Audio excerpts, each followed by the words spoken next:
And they do. Pedophiles are the most manipulative people in the world. I read a book written by two PhDs that work on sex abuse cases, and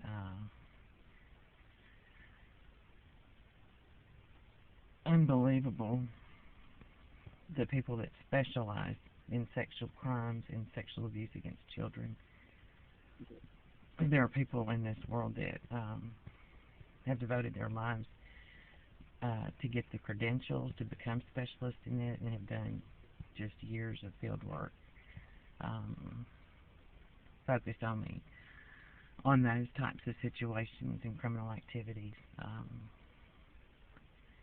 It was a good book, and you know, I know those kinds of people are out there, and I'm glad that they are.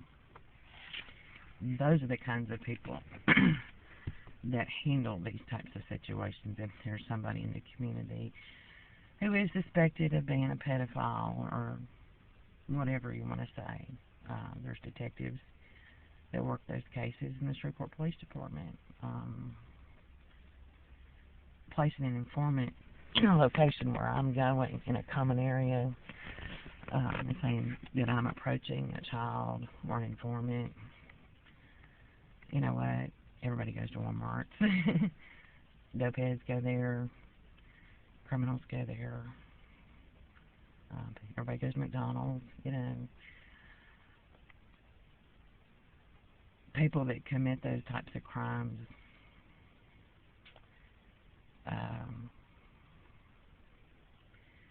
are terrible people. That's all I know.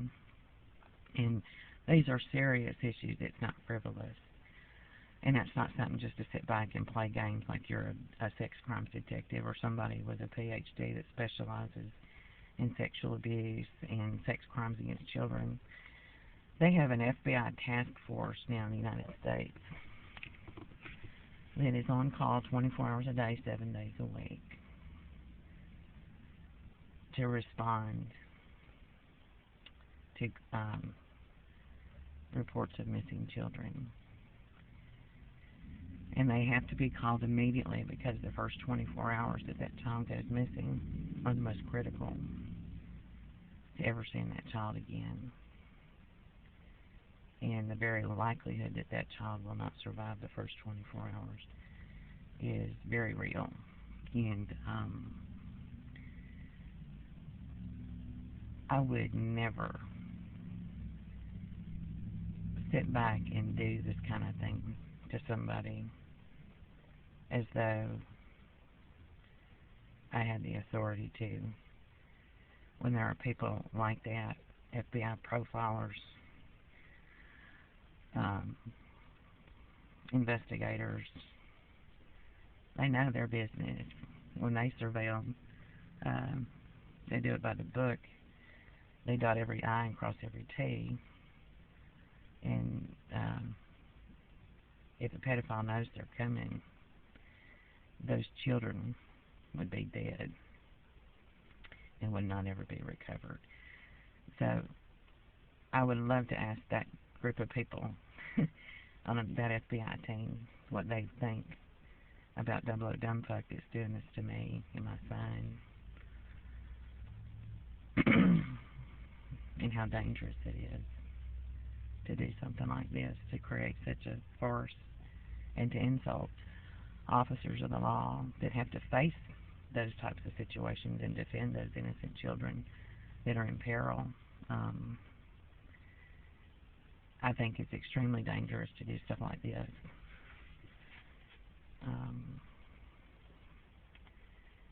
And saying that it's all because I must be guilty. No. I'm not guilty. I was never guilty. Neither was my son. I've never done drugs a day in my life. I've never molested a child. I have no interest in children other than my son.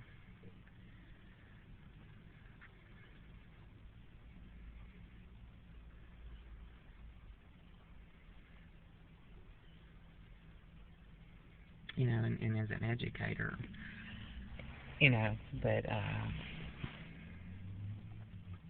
I mean, I've never done anything. I've never, ever done anything to a child. So, I've never raised my hand to slap a child or anything like that. Just terrible accusations that I've been through that I'm not guilty of. Well, we thought it was this and we thought it was that. Well, if you can't tell the difference between this and that, then you need to call the FBI and ask those guys they got working for them what the difference between this and that is. Because if you can't tell, then you're not qualified. That's how that goes. And then, you know, that's it. Imagine doing something like this to a real pedophile that spends 24 hours a day, 7 days a week thinking about raping children. What they would do with these kids. That guy that kidnapped that Dugard girl, that little 11-year-old girl, she was kidnapped. And that man held her for over 10 years. Got her pregnant, chained her up in a shed. Terrible story. The hell that she went through.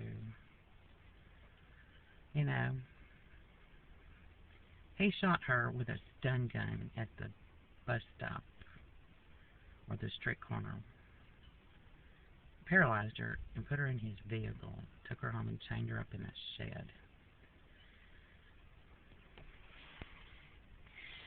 And you see these little punks here that are doing this to me and my son. They're walking up the street. You know, like that boy did yesterday. Just so sure of himself and playing games with me. You know, you'll do that to the wrong one day. And when you do that, and I hope it never happens, you're going to find out the difference between an innocent school teacher and a pedophile. And I hope that never happens, but that's what's dangerous about it. Because those types of people are all over this country that do those types of things.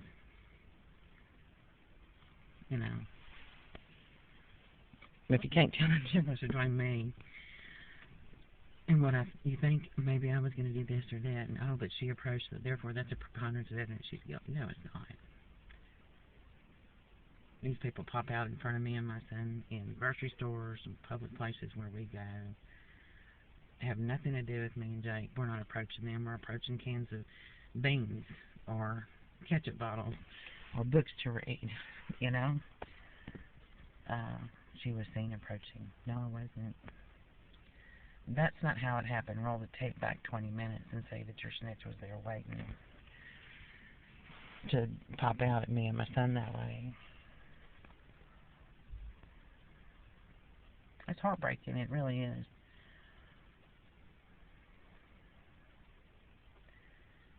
It's like telling everybody there's a fire, but you can't tell them where the fire is, but there's definitely a fire. And if you're on fire, then let us know immediately. If you start to burn, then everybody thinks they're on fire. Why? Because somebody told them they were.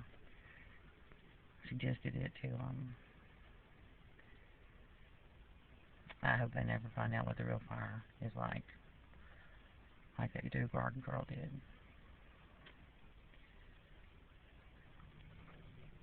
It's terrible. Isn't it? To think people like that are out there and somebody's wasting taxpaying dollars to do this to me on my phone.